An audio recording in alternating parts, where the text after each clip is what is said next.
Bank में आजकल ज़्यादातर लोगों का खाता होता है। तमाम तरह के ट्रांजैक्शंस उस खाते के ज़रिए ही होते हैं। कई लोग बैंक में एफडी वगैरह भी करवाते हैं। ज़्यादातर लोगों का मानना होता है कि बैंक में जमा रकम पूरी तरह से सुरक्षित होती है। लेकिन क्या वाकई ऐसा है? आपने जिस बैंक में पैसा जमा किया और वो बैंक डूब जाए या फिर दिवालिया हो जाए तो आपकी रकम का क्या होगा? क्या बैंक आपका पूरा डिपॉजिट वापस करेगा? इस बारे में लोगों को जानकारी नहीं है और न ही बैंक खुद से कुछ बताते हैं। जानिए बैंक डिपॉजिट को लेकर क्या है नियम और अपनी जमा पूंजी को 100% सुरक्षित रखने के लिए क्या करना चाहिए।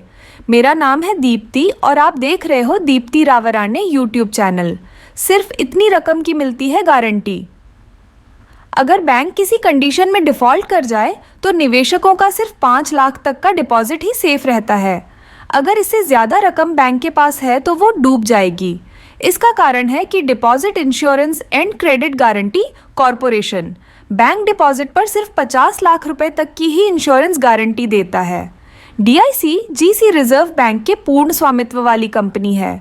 डीआईसीजी देश के बैंकों का इंश्योरेंस करता है। इस इंश्योरेंस की रकम ग्राहक से नहीं ली जाती। इसके लिए प्रीमियम वो बैंक जमा करता है जहां ग्राहक ने पैसे जमा कर रखे हैं। हालांकि ये प्रीमियम काफ़ी कम होता है। बता दें कि पहले इस एक्ट के तहत बैंक डूबने या बैंकरप्ट होने की स्थिति में 1 लाख रुपए तक की राशि दी जाती थी, लेकिन फिर सरकार ने इसे बढ़ाकर 5 लाख कर दिया। भारत में जिन विदेशी बैंकों की शाखाएं हैं वो भी इसके दायरे में आती हैं। कैसे सुरक्षा की मिलेगी 100% गारंटी?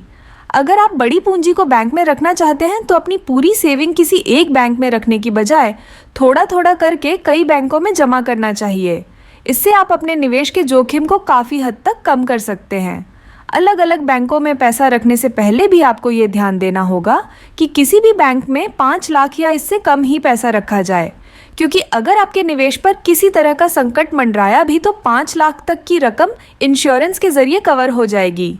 किन बैंकों में लागू होगी योजना?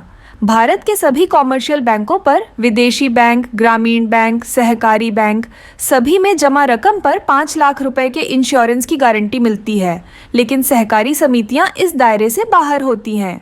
ध्यान रहे, डीआईसीजीसी बीमा बचत खाते के साथ साथ fix deposit, recurring deposit and current account के प्रिंसिपल अमाउंट और ब्याज दोनों को कवर करता है।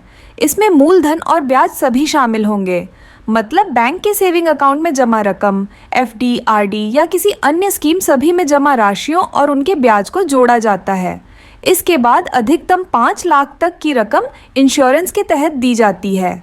अगर आपको ये जानकारी काम की लगी हो तो लाइक और शेयर ज़रूर करें और हमारे चैनल को सब्सक्राइब करना न भूलें।